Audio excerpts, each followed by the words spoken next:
gaffer, I take it you're quite frustrated after that. Yeah, I think frustration would be a good word, and a lot's going to be made of the penalty decision, but we've got to win it before and after that penalty decision. We dominated the first half for 25 minutes. We were really pressed. We had played with a high level of quality, but didn't put them to the sword, and weren't clinical enough in our work or our execution.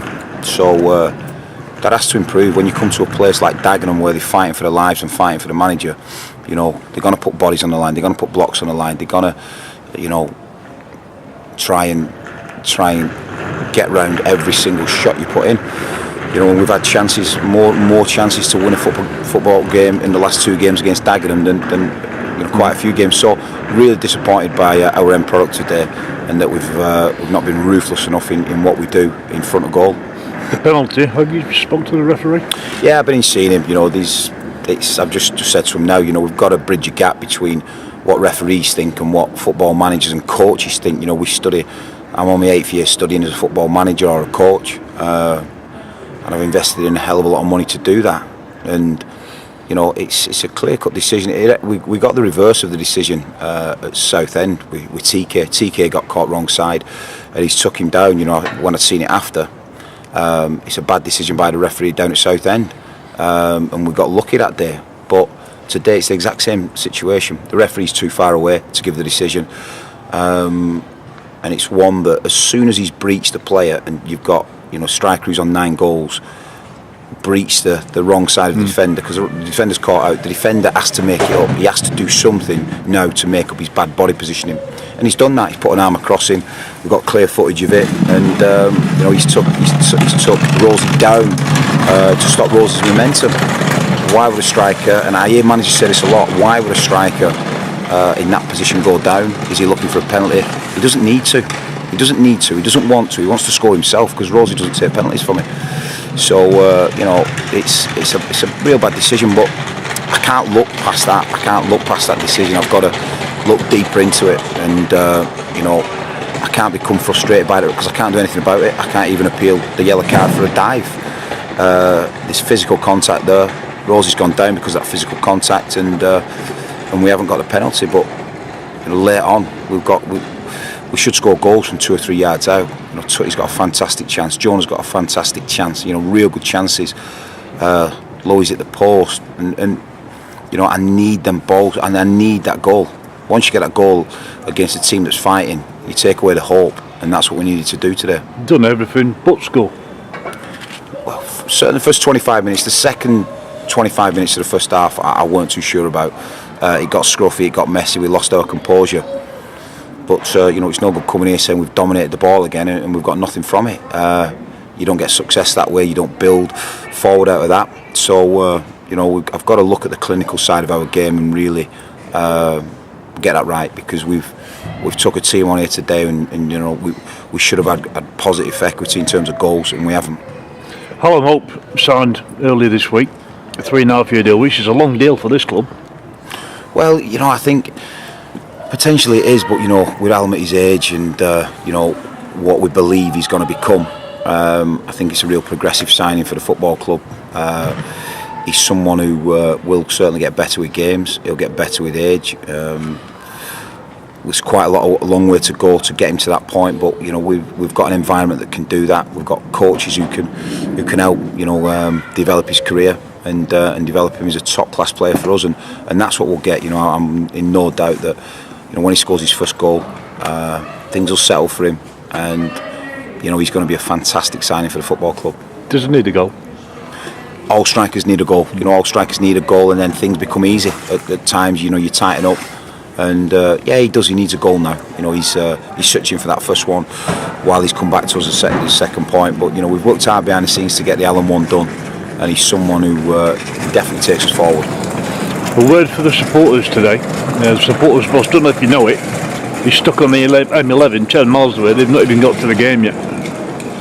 Accident on the M11. Shut it. So how many supporters have not got down here? Just about 30. Over 300 then, Wow, they were brilliant. They kept going right from the supporters that got in, fantastic. But again, the away fans, they they're outstanding. You know what they give us and the support, and even coming off them 1-0 down.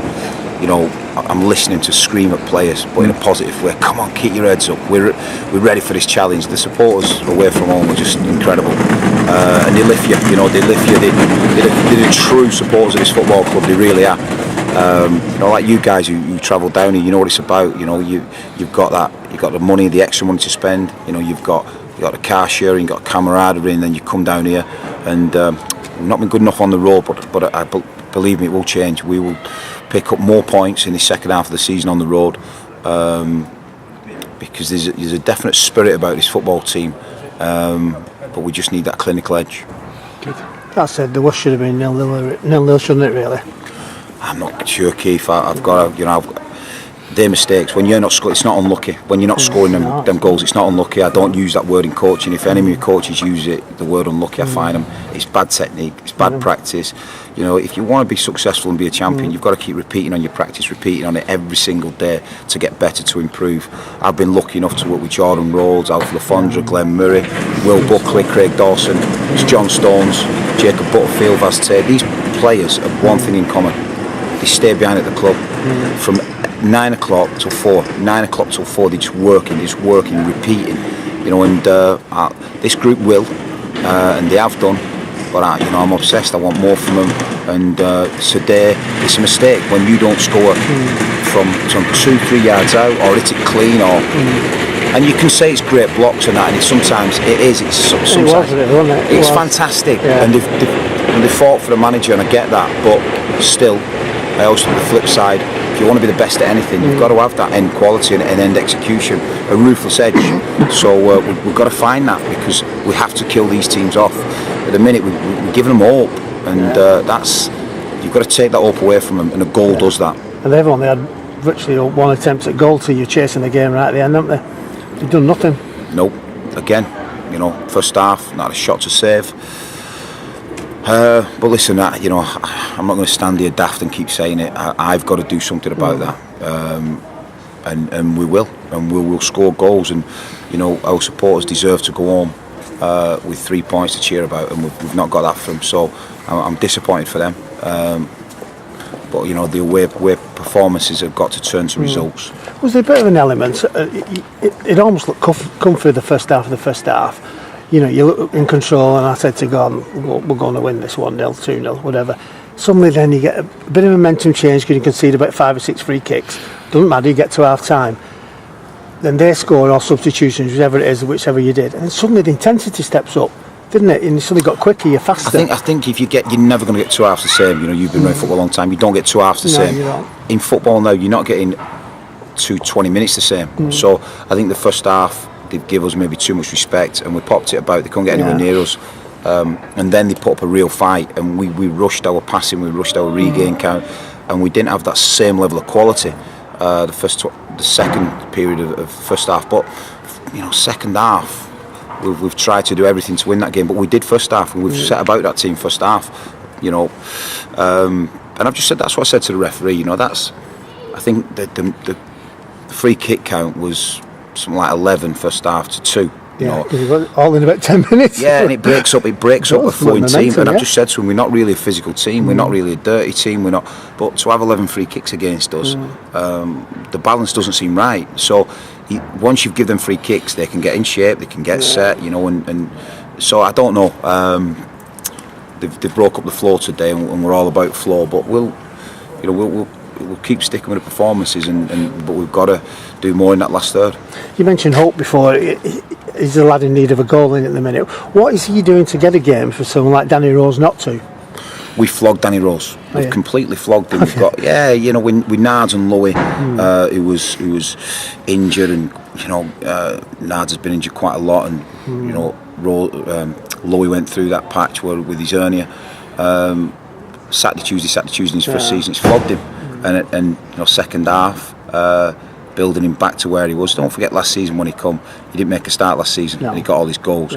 So we've just won the last 2 games, and I'm up in the team. So He stretches, and that's the reason why we can play the football we've got, because he can stretch us. But Rose is coming back. The kid, I'm telling you, the kid's been tired. He's been worn out, and we're here to protect players. Yeah. He's a long-term investment. He's a long-term future of the club, and over the next 6 months, we've got young, dynamic players that will provide a lot of goals for this football club. Well, more than 6 months, because I mean, one of the things of these very unusual at League Two level to give these 3.5 year contracts. You've got 2 or 3 on that now.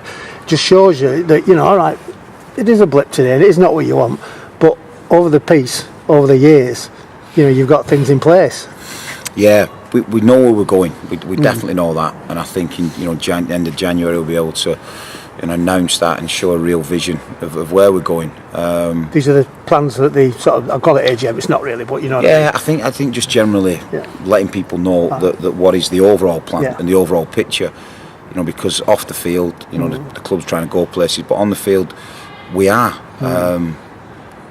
What I've been really impressed with is our fans and the way that what you call a blip or a defeat, they're understanding what we're trying to do, or the majority are. They're understanding that there is a bigger future. You've been around the club a long time and you understand the club, but to be offering them 3.5 year deals, it just shows you that the chair's in it for the longevity. It shows that we're in it for the longevity. I've had 3 young kids on the bench today. It doesn't worry me now putting duds on. The regular training after the Man United game, the regular trainers. I've got 5 of the best kids we've got now training with us. They've been added to the programme, and they're up to that intensity level. So we're making big strides, but I still, it don't count for nothing for me when you're getting beat, on a Saturday afternoon. I mean, talking to Dudley, he nearly had a fairy tale there. He laid it absolutely perfect for Tutty, didn't he? He's got the quality. He knows what Duds has got. He knows what other people wanting around him, and trying to get him, Rosie and Louis on the pitch together. Yeah. I knew there'd be some combination because he cares in his work. And I'm excited about Duds' future, but there's some good kids coming through the back of it. So there's always that in the forefront, but it's the present, and we need to get results in the present, and we've not delivered that today. Any more, perhaps on the signing, more signings on the horizon this month? Yeah, there'll probably be a couple. They will. We've been working hard on it, and again, that might be something a bit longer term as well. If there's players out there that we'll feel can benefit Bury Football Club, then we've got to make them decisions. And like I said about November, there were too many players coming at once who probably weren't game ready. But I think now we'll have a chance to.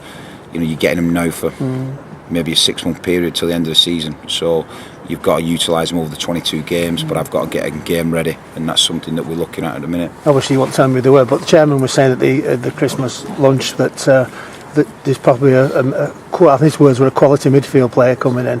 Is there anything you can talk about? No, not really. We've got our targets, and we've got a DNA. I think the biggest thing we've been able to do over the last 12 months is fit that DNA against the players coming in. Can they improve? Can they get better? Can we develop them as assets? And we certainly, it's a massive part of the plan. So that's got to fit the profile of the players we're bringing in. We've got good experience in the team and in and around the squad, but certainly, we're looking at a few different options at the minute. Of course, you've got Widdowson and Poole finishing the contract shortly, haven't you? What's going to happen with them yet? Are they staying at the respective clubs? Yeah, they'll be at the respective clubs, and the deals run out, and we wish him well for, Joe Widdowson. He got injured, then he's been out at Morecambe. He did fantastic when he was at Morecambe. He's come down here to Dagenham and done well. So, I'm delighted. Widge is a fantastic professional. Pooley's got out and he's playing regular getting football. And they just didn't work out for us. But again, it's not really left an opening. We're always looking to improve what we're trying to do. Yeah. Just a quick one. We just spoke to Adam, and he sort of basically said that the onus is really on Steve Cottrell and Bristol to decide what he does next. Is it up to you to sort of give them an offer or speak to them about what you'd like to do, Adam? We've still got a month, and we've been, I've been delighted with how he's what the squad was missing. He's someone who inspires, and he's enthusiastic every day. He works incredibly hard, and is someone who takes us forward. But it's going to be down to what Bristol want to do. Do they want to time up for 6 months after that, and then in the running? I'm not too sure, but certainly we'll be speaking to Steve over the next maybe 10 days to put a plan in place. But we've covered it till the 31st of Jan, so it gives us another 4 games now. But the sooner we can do that, then if I know what Bristol want to do. Bristol want to keep their options open. If someone comes in for Ad and takes him on, then there's not a lot we can do because he's Bristol's player. But certainly, me and Steve will have a chat on his future. Okay. And then we've got to Accrington the next game. I mean, I think it was already mentioned, another away game, similar sort of ground, some sort of atmosphere probably, but just another chance, isn't it? Well, we'll try and do a similar sort of thing that we did today, and dominate the ball, dominate possession, but be more clinical and ruthless. And if we get that, then we'll have a very good chance of winning the football match. I don't believe it's the stadia or the pitch or anything. This pitch has played well today. We've moved the ball well on it. And Accrington's pitch is fantastic. It's a lot better than our pitch at the minute. So we'll be happy at getting on there. And Friday night football, I like Friday night football. I think it gives an ingredient that's different to a Saturday. Okay. So we'll be certainly ready for that game. And we're going up against a good team with a very good manager who and the fit's perfect for Coley and Accrington. It's they're in a good place. Yeah. Okay. Cheers, Dan.